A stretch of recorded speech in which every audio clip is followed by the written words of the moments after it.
When I was on the street and borderline naked, a Muslim man found me, picked me up off the floor, carried me to his wife, all of the staff are Muslim. Those women would lay down their life to protect my son. They love him like their own. When he is... Hi guys, you're welcome. Thank you so much for clicking. Hope you guys are doing great.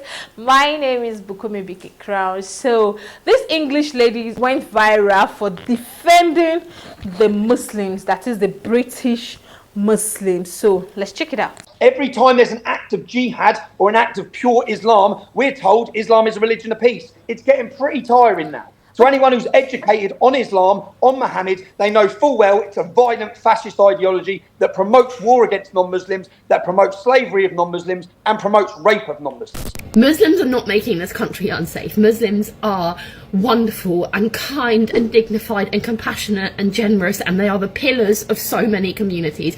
Right now, the world is shocked by what's happening in England.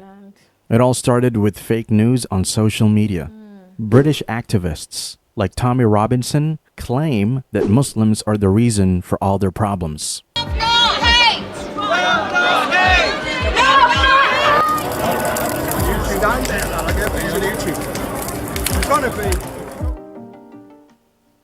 Fortunately, British citizens are having none of it. They have denied his claims and are annoyed by his actions as they know the truth. That's what we're seeing. It's been coordinated by a man who's just fled England, a man who can't even be here because he's a criminal. And the majority of people in Britain are concerned with the Islamification of the country. The majority of people are concerned with the effects literal interpretation of Islam is having. The truth is that Islam teaches kindness, compassion, and generosity. And this woman's story proves it. With tears in her eyes, she shares her personal experiences with Muslims.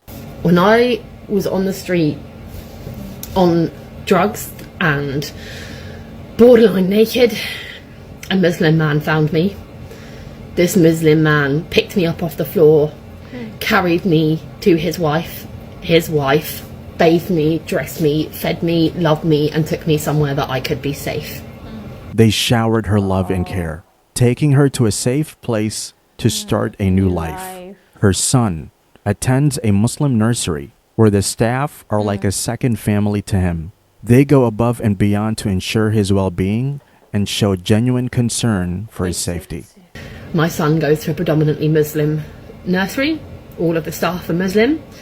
Those women would lay down their life to protect my son. They love him like their own. When he is not well or he's poorly, he is absent, they will ring me throughout the day to check in and just say, oh, how's Ollie today? Is he doing okay? Are you doing okay? When she lost her baby, the nursery staff held her hand, stroked her hair, and cried with her. They offered comfort and support in her darkest hour. When I lost my baby, those women held my hand, stroked my hair, and cried with me on the middle of that nursery floor when I couldn't hold it together anymore. But that's not all. A Muslim taxi driver helped her when she couldn't feed her kid. He drove her home, ensuring her safety without asking for anything in return. When I couldn't feed my child, and I broke down to a taxi driver because I realised I didn't have the fare because I was late to his nursery and realised I didn't have the fare, not only did he take me in his taxi, the very next day, his wife and himself came at the pickup time, waited opposite the road, and presented me with bags of food and clothes and toys and drove me all the way home with said clothes and food and toys for my son. We learn a valuable lesson from this incident. When we help those in need, show love and care to those around us, and stand up for what's right, we change the narrative about our religion. We show the world that our faith is about peace, love, and kindness. When she injured herself, a Muslim nurse showed her kindness and compassion. When I was in hospital, the kindest nurse I had was a Muslim nurse. And when I injured myself so severely that I required serious immediate hospital attention, she picked me up and ran me to the A&E herself. the way the hospital is designed. It's not like it's miles, but it's besides the point. And she stayed beyond her shift for 16 hours to hold my hand because I didn't trust anyone else in that ward. And she stayed with me despite nearly falling asleep in her chair until I was tucked up safely back in my bed. And do you know how I fell asleep? I fell asleep with her stroking my hair and singing me lullabies, and I have never in my life felt so safe or so warm. Her Muslim neighbor stood up for her when she was attacked, taking the blows and protecting her from harm. The Muslim community in her town has been a pillar of support, providing coats, food, and toiletries to those in need. In the town that I live in, it is the Muslim community that hand out coats to anyone who needs them, no questions asked. You walk in, you take a coat, you walk out, no question, no judgment. It is the same people that you can walk in and pick up a bag of food off the floor, no question, no judgment. They will not ask anything, they will not say anything.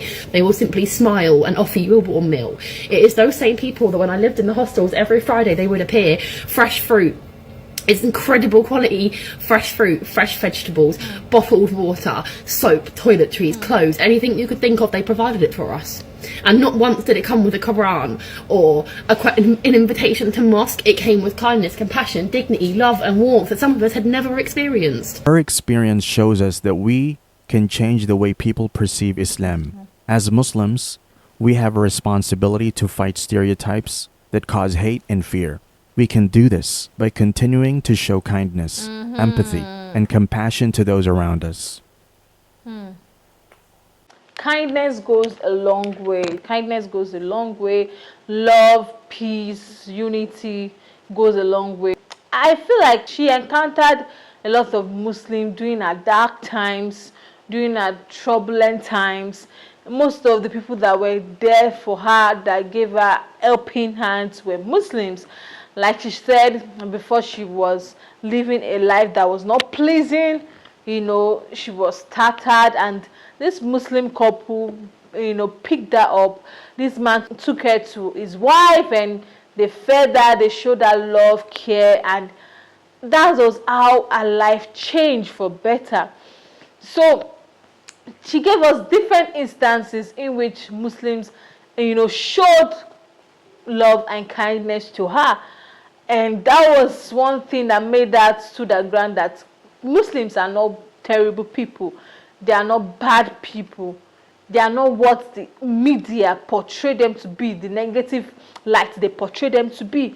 They are more of, you